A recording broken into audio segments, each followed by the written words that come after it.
Well, welcome everybody. This is John Paul Mendoza, Dr. Speed Selling. This is the Raging Verbalist number 145. And just a quick introduction is 145 take 3. Had a lot of technical issues and problems and everything. Came back from a road trip, and you talk about the first week I was back. I'll share some tales of woe. How about the ice maker quit working? Heat spell hit my area. Crazy thing. And then, how about the air conditioner crapping out? So we made it through that. And then last week when we were getting ready to go and do this, power went out for 4 hours, because you have to remember that I don't live in a stable power part of the world. I live in California. So we are now taking our third swing at it. It's a topic that needed to be covered, and we even have new stuff to talk about. So now let me, of course, introduce the ever lovely Sandra. Welcome, Sandra. Hello, how are you? You've made it through all these things. We have made it through to the other side. We have made it through. Right. So, it was nothing like fun by like calling Sandra up and saying, I've got no power. And Sandra, of course, asked me the most vital question, John, when do I think it was going to be back on? And I said, if I knew that, I would make money, predicting futures. But anyway. It is on now. Let's throw some salt over my shoulder and keep going. Also, if you have not subscribed, please do so. Hit a like, hit a notification, hit a share. That's all the YouTube stuff. You can also go to Position to Win book group on Facebook and check us out there. That, by the way, that's where you can go ask me direct questions. Just be civil, because Sandra reads it. She is a very sensitive person, so we don't want to upset that delicate balance, of course. So, all right. So Sandra, what are we talking about finally today? All right. So did you watch the Big Apple event? Well, I did watch the Big Apple event. In fact, it was long. They kept going and going and going, and it's like, wow. But I watched the whole thing. Somebody had to do it, I guess, and it was quite extraordinary. And it was kind of like one of those, we're going to have some of the stuff pre-recorded and some of the stuff live, and I think Apple's got to kind of work on how they're going to get some of that more live magic. Kind of reminded me of like a 70s variety show. Right? They didn't have any canned laughter or applause signs, but it was getting close to that. But yeah, I watched the whole thing. All right. And how many people viewed it to date on YouTube? So I just checked before we were recording this and getting this thing out to everybody. 27 million people. And that's a huge number of people.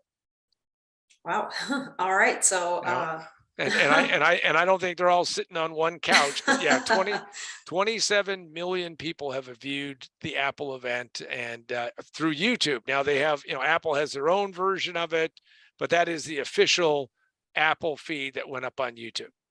So we have Sandra, that kind of sets the bar for us. We got to figure out how to get going to that direction. But yeah, 27 million people, which is crazy. Just a few more than us. Just a few. Just a few. Just exactly. A few. Yeah. All right. What were the big surprises that happened on the Apple event? Well, they kicked off by talking about the Apple Watch number 8, version number 8, and I have the original Apple Watch. If you can see, everybody can see that. And and by the way, I'm going to say this so that way all these disclaimers today, no puppies were hurt during the filming of this, and I didn't get any kind of money from Apple to shield for them for this. And by the way, I actually did pay for that watch. Well, the Apple Watch 8 is the latest innovation on there, and they've added more health items. So I would say that was a big thing that came out. And one of the things they pushed about it is that it will do lots of health types of things. So it has, if you fall down, and they've had this for a while, but if you fall down, it sends an alert out to see if you're okay. So if you slip and fall, there you go. I don't know if they have the lawyer mode though, because if you slip and fall somewhere, and does it immediately call a lawyer to come and, yeah, that's it. Maybe that's a new feature that they haven't put in yet. But they also have where they can tell you if you've been in a car accident, and then because they have an accelerometer, fancy word for a sensor that determines that you've decelerated too quickly.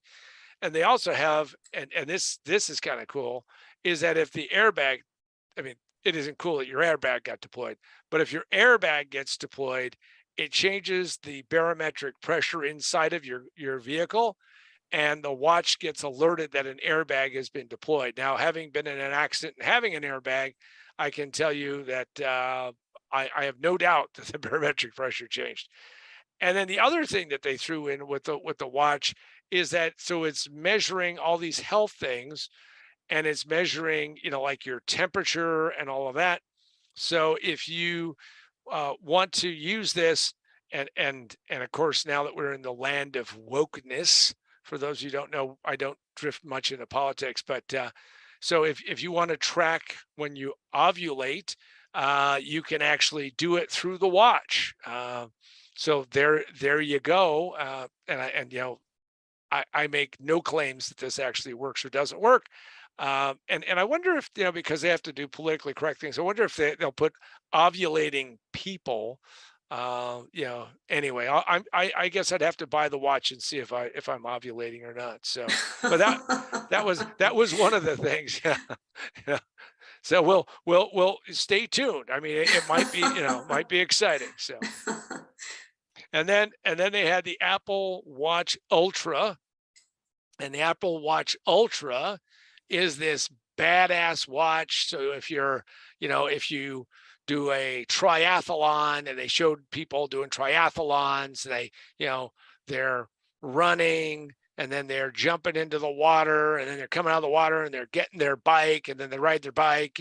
And so this thing can go from running to swimming to the bike, and all in one deal.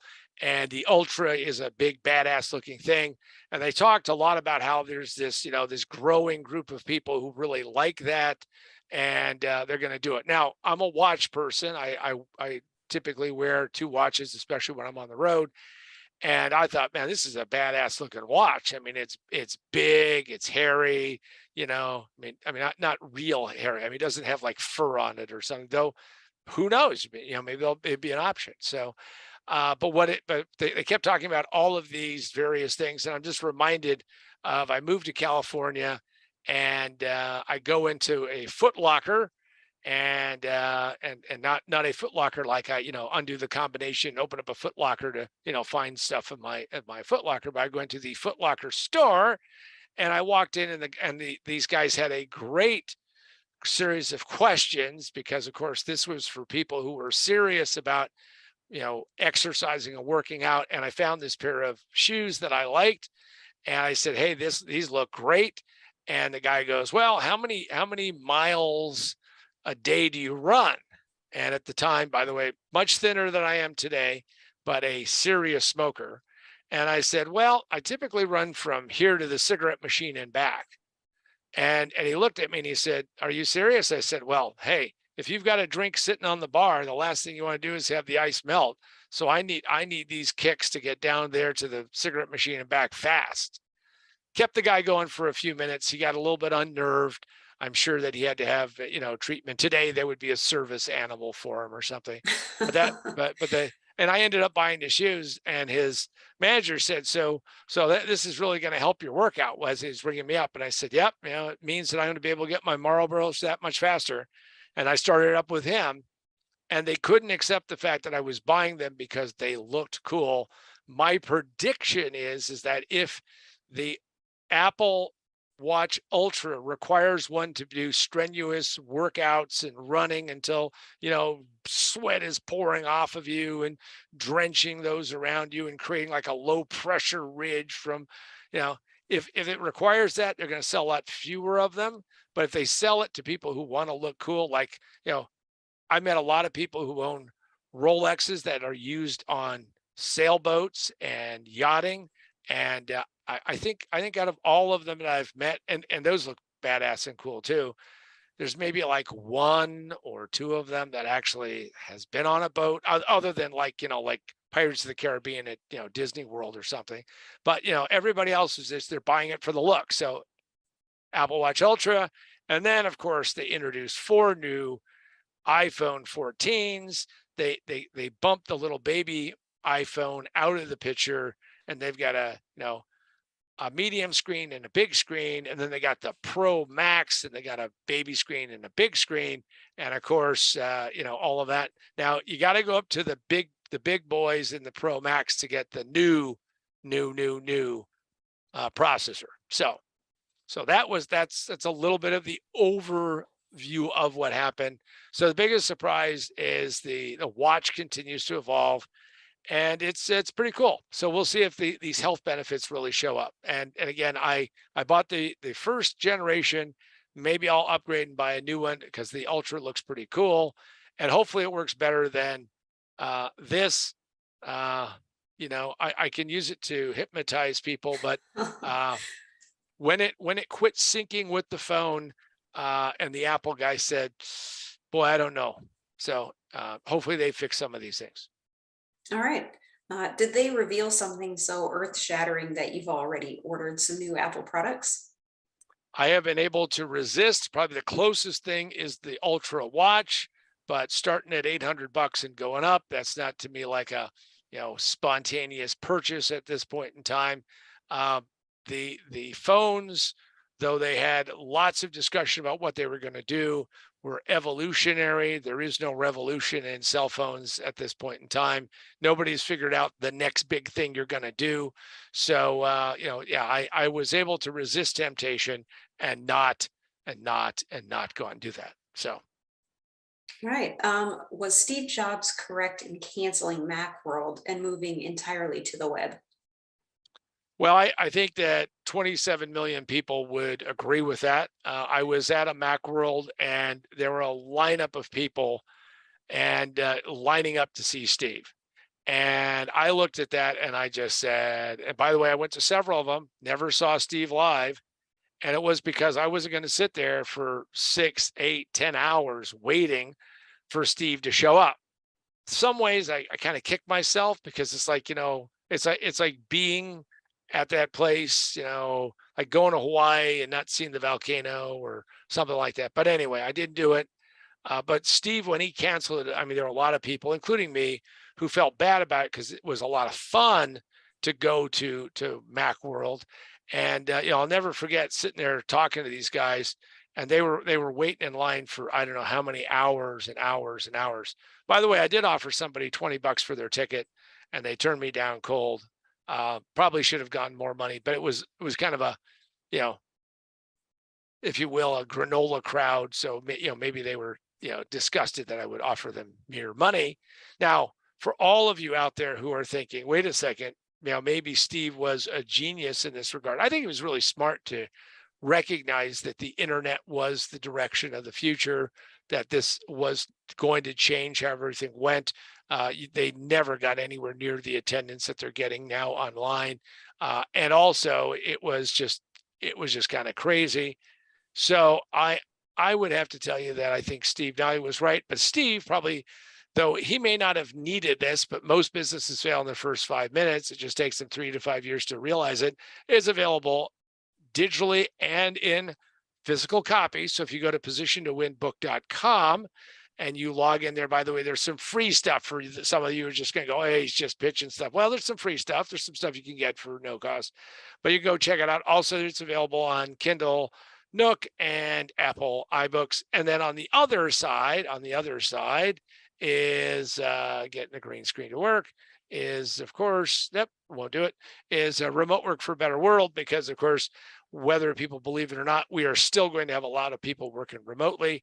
So go check it out. And then we are working on, and I'm doing a little bit of a sneak preview, we're working on merchandise, Raging Verbalist merchandise. So check that out. It's going to be coming soon. All right, Sandra, what is the next question? Let's roll this thing along.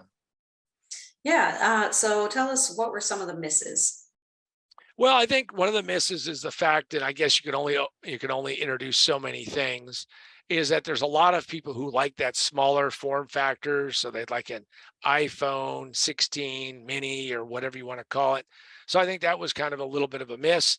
I also think, and I believe this is probably chip shortage related, though they haven't ever said it was, is that the A15 and A16, I mean, keeping all these numbering things straight is kind of, drive you crazy. You have to really be super interested in what they're doing. But I think that but by not going out and, you know, being able to upgrade all of the processors, I think that that's somewhat of a miss. I still think they're going to sell a lot of them. I think that's going to be the thing. So I think that that's going to be the miss in my mind, is not having the smaller phone, and we'll see if that proves out to be true. I understand demand for the big Pro Max is very, very strong.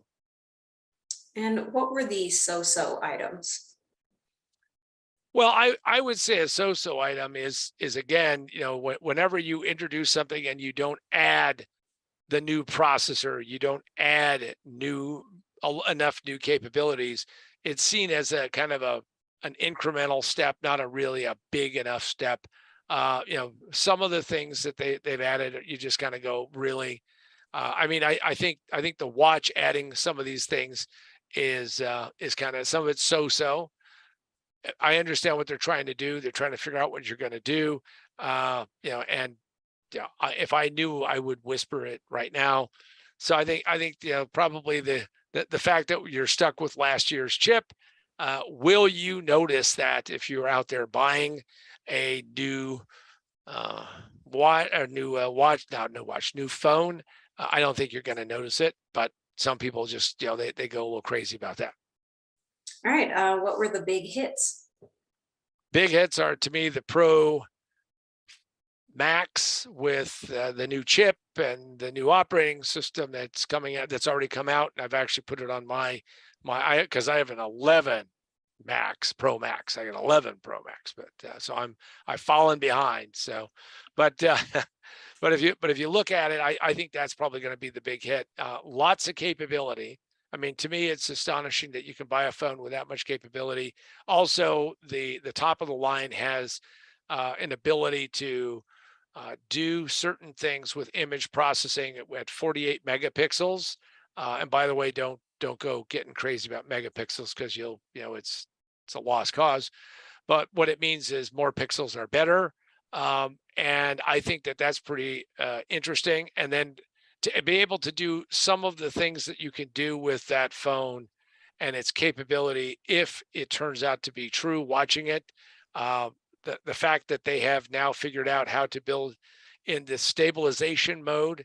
So essentially it acts like a gimbal. If you don't know what a gimbal is a mechanism by which you can, attach the phone, you can walk around and it doesn't bounce as much. Essentially it's a steady cam built into the software, which is astonishing considering I met the guy who, basically put that into the movie industry, and he got an Academy Award for it. And to think that you can buy a $1,200 phone or whatever the heck it is, $1,100 phone, and get that capability out of the box. I don't know if people, it's one of those things that people, when they start using it, they'll go, okay, it does it, and they'll find little nits about it. But that's, to me, that's a really kind of a big hit in my mind, especially if you do action shots. If you do action things, that's always a problem. Jitter is not good.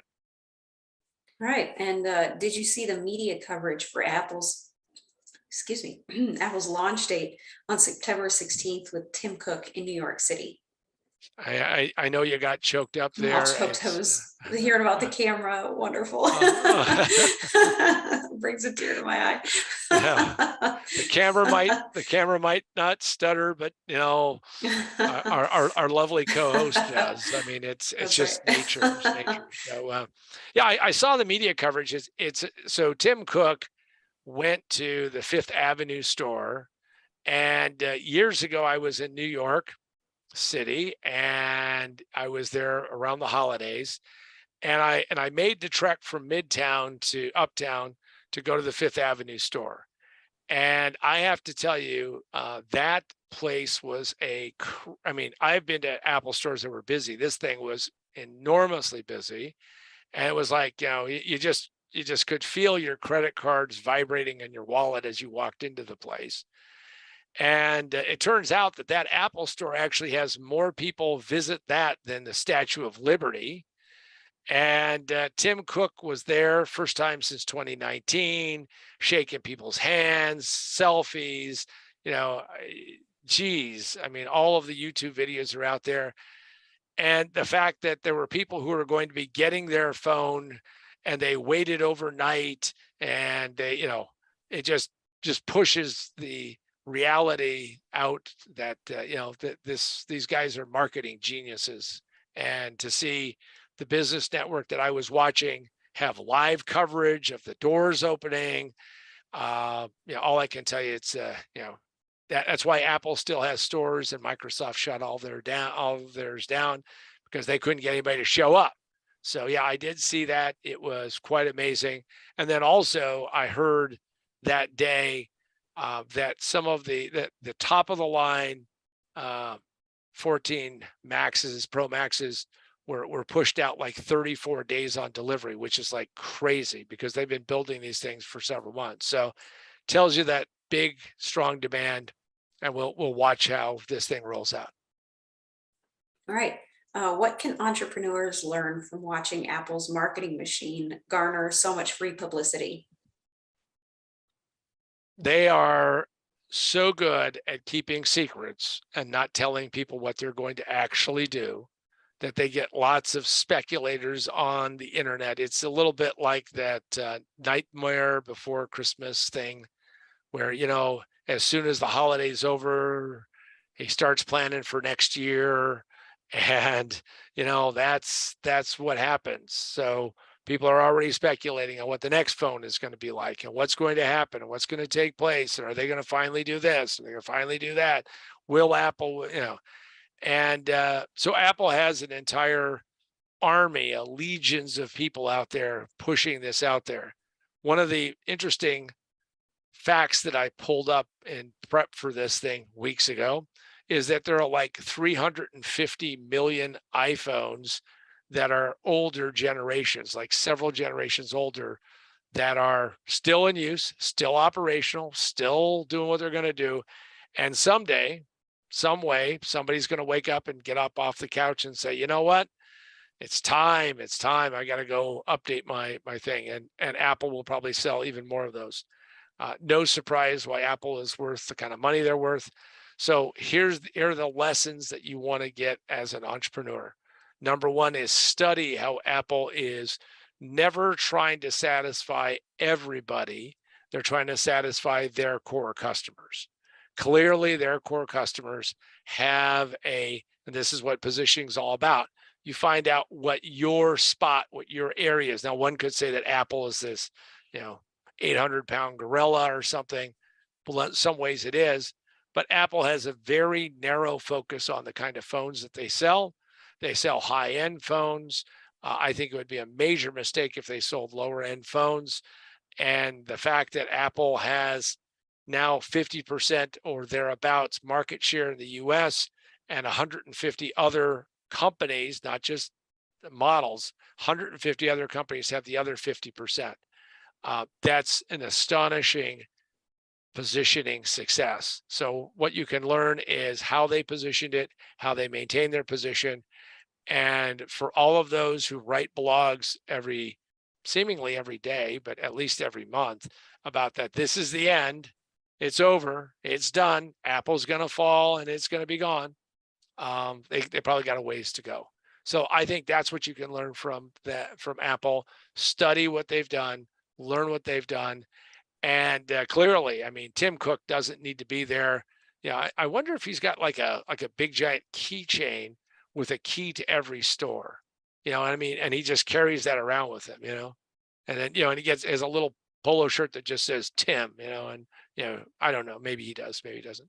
So, but, just look at the fact that he did learn something from Steve, which is you got to be the face of the company. You can't be, who knows who some of these people are.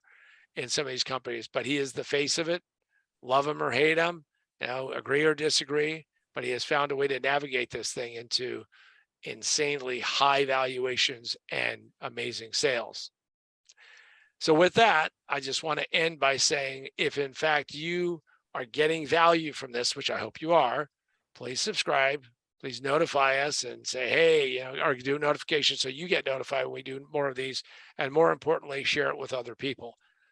My goal for doing this is not only to rant and rave about what interests me and what comes up and all that, but also to give you some insights and ideas of how to position yourself, your product, your service, your company, your industry, and get better at it. Very few companies are as positioned as well as Apple. Study from those who are successful, learn from them. What are the lessons we could learn and apply it to ourselves? And with that, I'm John Paul Mendoza, Dr. Speed Selling. And for myself and the ever lovely Sandra, have a great week, and we'll see you next week. Murphy giving us a break the next week on the Raging Verbalist.